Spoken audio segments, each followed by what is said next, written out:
Hello, hello. I'm so happy to meet you here at API Days in Paris or, well, in virtual right now because this is the virtual version of my talk. Maybe I'll see you on stage. And if not, I'm so happy to have you here and to, yeah, actually be a little more like a confession today because I want to come clean about all the things I messed up in testing actually. And yeah, even though it's a general topic, especially in API testing, all of those will ring eerily true, hopefully. At least it was when I was doing API testing. So yeah, long story short, let's try to take a look at everything I screwed up. And even if it sounds harsh, I hope you find yourself in it and I'm not the only person doing weird stuff in testing.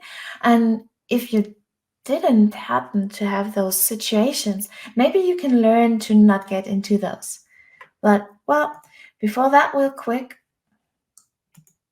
my name is Ramona. I'm working as a developer advocate at Of Zero by Okta. And before that, I've been a front end engineer and a quality engineer. So I do have some experience when it comes to testing from both ways, may it be as a tester or as a developer. And yeah, sometimes I like to share the content, my knowledge, and that way I became a Google developer expert in web technologies and a woman techmaker ambassador. But I'm the least important person here right now, so let's get finally started. Okay, well, there were a couple of movies in my childhood which I enjoyed a lot, and even as an adult, I rewatched them numerous times. And one of those is the Star Wars film. It was the sixth one, the episode six, Return of the Jedi. And please bear with me if I pronounce it wrong. Well, it's from 1983, so it's there for a couple of times. And when it comes to that, there's one quote which I memorize a lot. It's this one. It's a trap. And don't worry, I don't do any bad mimicking from that point on, so please don't be mad at me. But well, this quote was said by Admiral Akbar, who was the leader of the Mon Calamari rebels, and he spoke it in the scene while the Battle of Endor took place, where they tried to basically destroy the Death Star, so this really big spaceship which killed planets and stuff.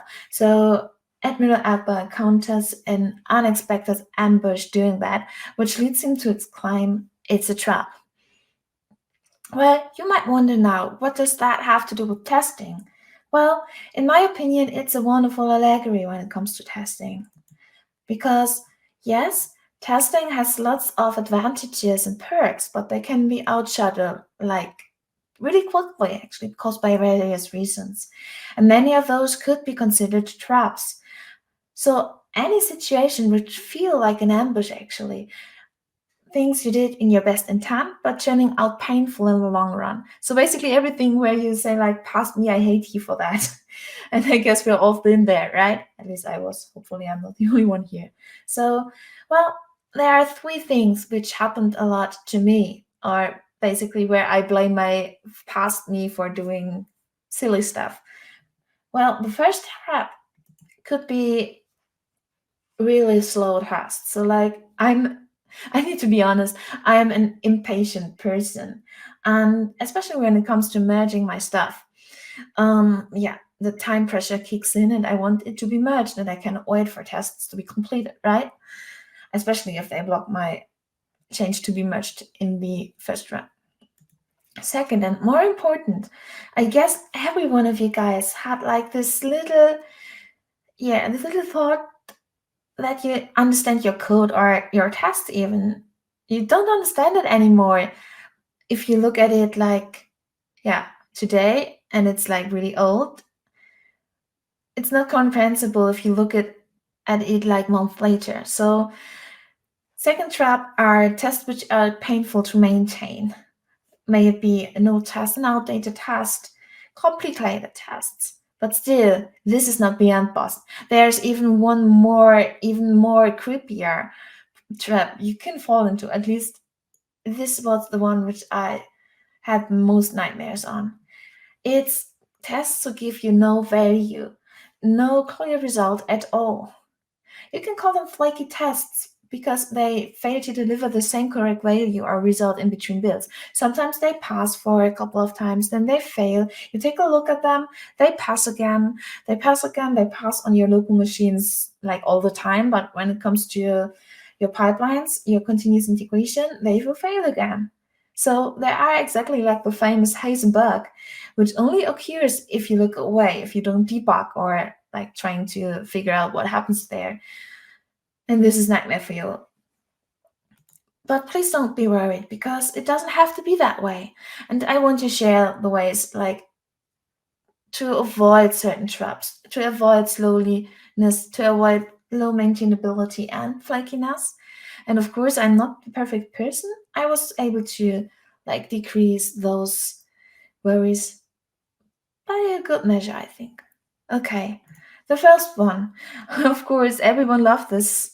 It's a mindset thing sentence. Well, actually, this could be a point. So let's look at the following situation. Picture that you are building your application. You have your task in mind, and you are completely focused. You don't have any other headspace for any added complexity for any task which are not directly related to yours. So you have no headspace, especially not for testing. And if tests in this situation eat up that headspace you urgently need for your task to complete, or actually eating up too much headspace at all, this can cause team to abandon testing. So this situation is solved by one of the things which is most important in my opinion and should have the highest priority as a result. And Uni Goldberg, who wrote a wonderful testing guide actually on like best practices, pointed it out pretty prominently. And well, this point is fairly simple. It's exactly that. Keep it stupid simple, if I am allowed to say that. So tests should be designed plain simple in every case. It doesn't matter actually if it's a unit test, if it's an integration test, end-to-end test, whatever test. They should be such a thing where you look at it and you instantly understand what it's about. So when it comes to tests, this implicates we need to have flat test design. So test only as much as you need it. Don't clutter your test cases. And not as a last point, but really important, use few to no abstractions at all. And before you get me wrong, clean code and the dry principle are still important, of course. You shouldn't have too much duplicates.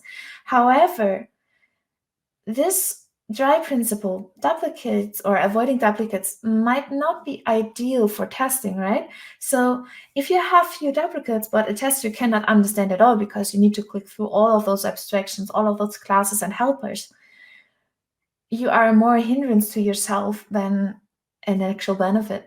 So try to have less to no abstractions. And if you have abstractions, consider a good naming of your helpers, for example, or a small command to explain what your helper is about to do. And yeah, that's the application, but it's okay, in my opinion. So you can avoid a little much duplicate code, but still have tests you can understand in your first look. Okay, enough from those abstract mindset thingy. Let's get to code. Let's take a look at actual tests and see what I messed up and what you hopefully not mess up later on. So let's start with the reality. Let's start with unit and component testing.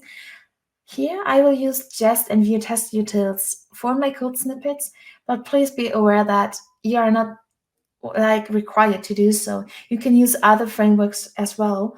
I try to be as agnostic as possible. So yeah, let's get going. Okay, this is a small abstract of a test I wrote myself. So it's about giving an error or like throwing an error if I use a deprecated property in my test or in my source code. So it doesn't matter how it looks like right now because only the title is important. And imagine you find such a title in your CI, in your logs of your pipeline. Well, would you exactly know what this test is like asserting on? Like, she'll throw an error. Where? Why? what situation, what scenario. Remember our golden rule. You should know instantly what it's doing. So I changed a little bit when it comes to this test. So there's the 3-part rule, as it's called. It's done by Roy Ashraf, and it will help you to know exactly what your test wants to cover and accomplish. So you will try to summarize, okay, of course, what should the test do? What are you checking? So should the property we have in use, then what should happen if the test should be green, like an error should be thrown, and the scenario show. So what should happen what is the situation in it? So if the deprecated property is in use. So that way, if you see such a title, you can be completely sure to see what happens and especially what fails inside of your test and where you have to debug later on.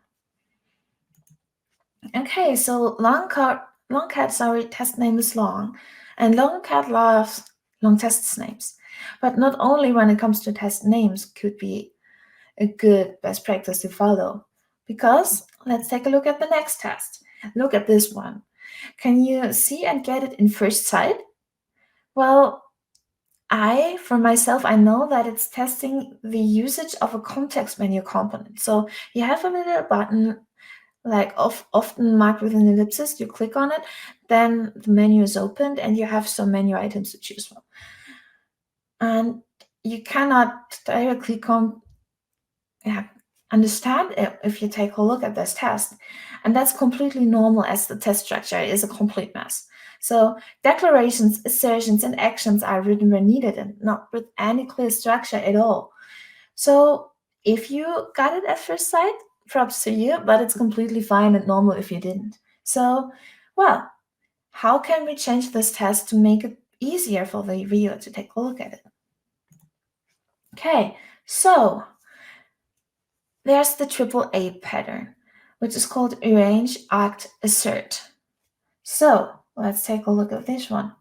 At first, you will do all the declarations, all the mocking, all the things you need to lead to the scenario you test. This is the arrange part. Can be a hook, for example, too, if you need to. The next part will be the act. So the act and arrange, act, assert, where you do all the things you need to do to get to the status you want to assert onto, like triggering a click in my case. And last but not least, there's the assert point. So this is actually the point where a test should fail, if you want to have it failed or not.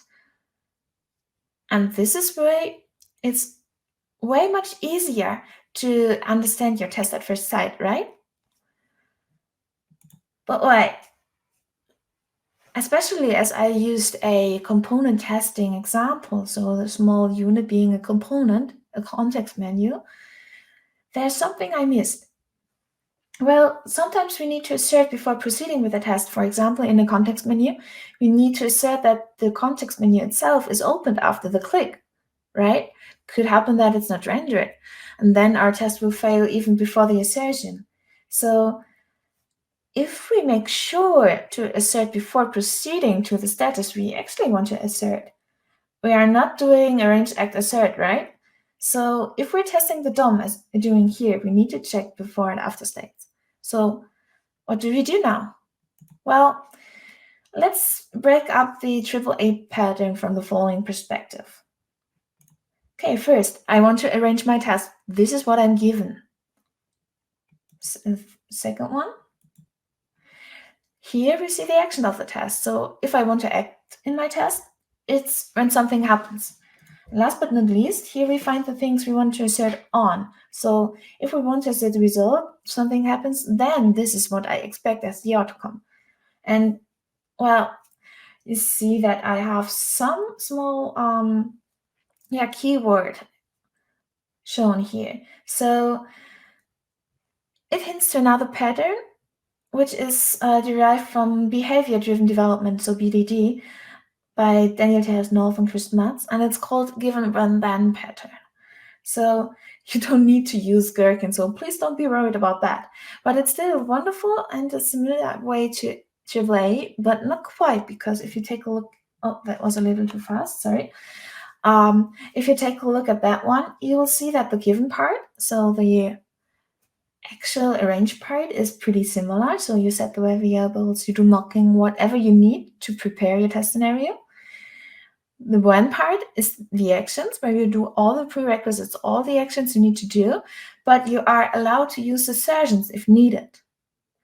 And then the then part, so the main assertion, that is. So yeah, we derived a little bit from AAA, but it's still a well-structured test and more suitable for component testing, actually. Or anything which you need maybe to assert on before. Okay, so let's get a little farther away to end-to-end testing failures, actually. So I will use Cypress for this situation. However, again, similar to the unit testing part, here you don't need to be agnostic. So even if you use Selenium, Private, or anything, please don't feel pressure to use Cypress for that. It's just an example.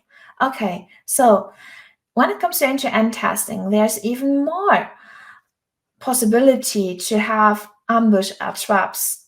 May it be slowness, may it be maintainability, which is not ideal, or even flakiness. So it's because of the full application stack present, it's just more likely to happen in end-to-end tests. And let's take a look at my first part. So we're at the next step here. And I wanted to use a little image for that. So picture that. Two people sharing one paper or something, and data is written on that paper. If you refer that to testing, there might be a rude awakening. So the two people represent tests, and the paper will represent test data. So it's actually two tests sharing the same test data, or even worse, two tests relying on one another, previous test. So are being codependent in one way or the other.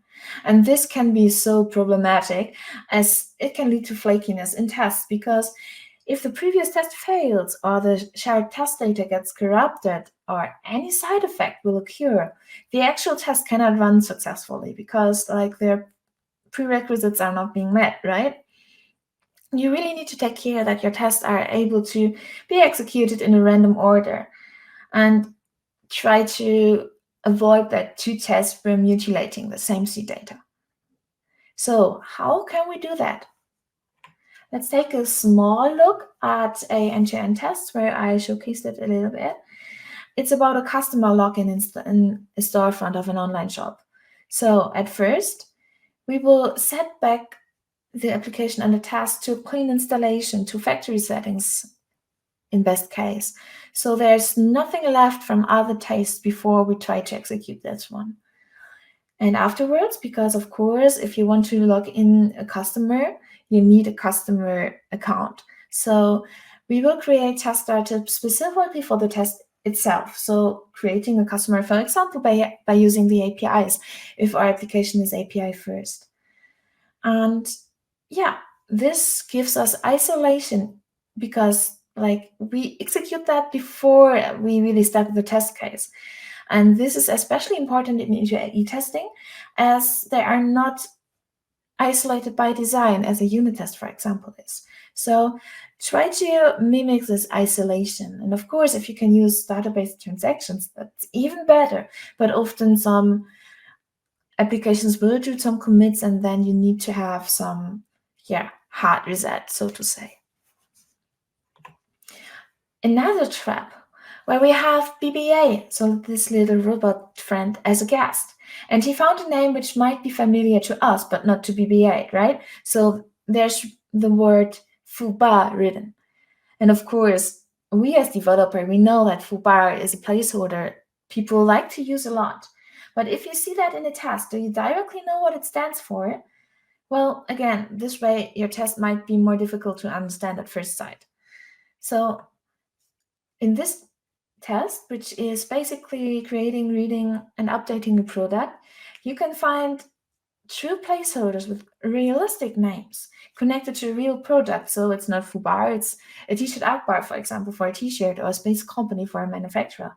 So try to use real names.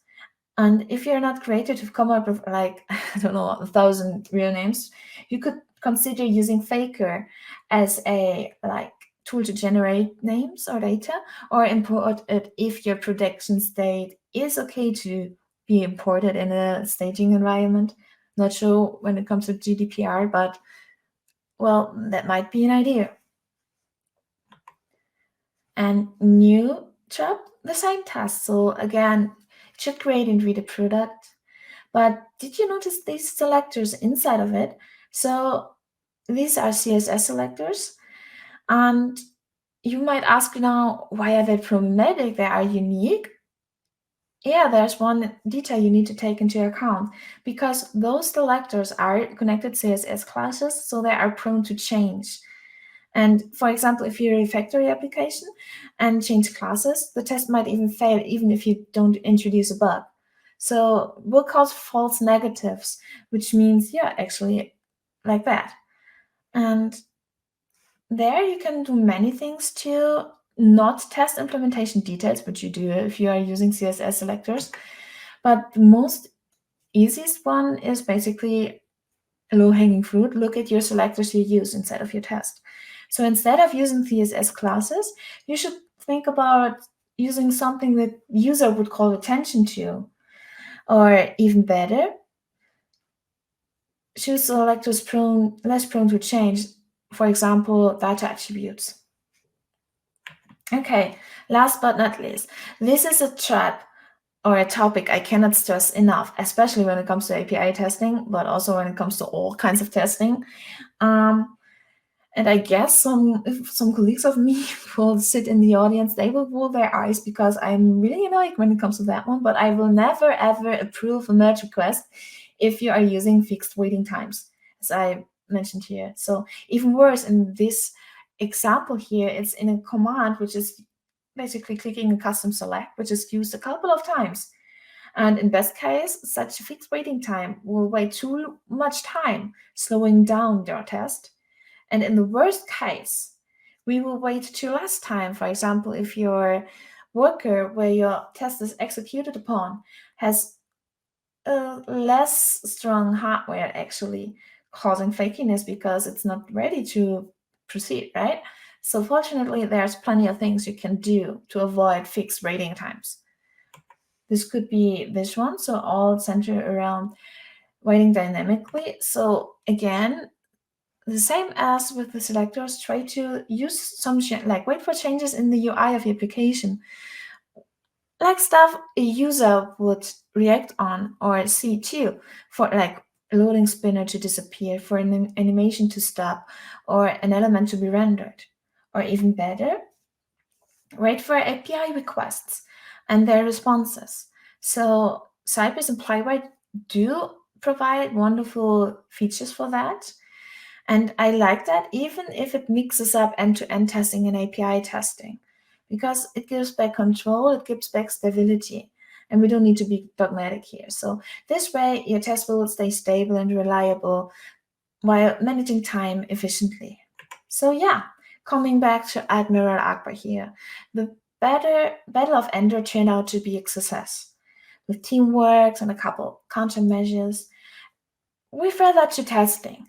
It might be a lot to do, especially when it comes to legacy code. And it need a change in mind for test design or lots of refactoring. But it will pay off in the end, and you will feel the rewards pretty fast. The most important thing I want you to remember from my talk here is referring to the golden rule we stated earlier. So a test should be a friendly assistant to you, not a hindrance. So it should be comprehensible. You should be able to understand it in first sight. It should be as simple as possible. So tests should feel like a routine, not like solving a complex mathematical formula. And I guess we all can do our best to achieve that. And see, R2D2 is catching bugs with ease here.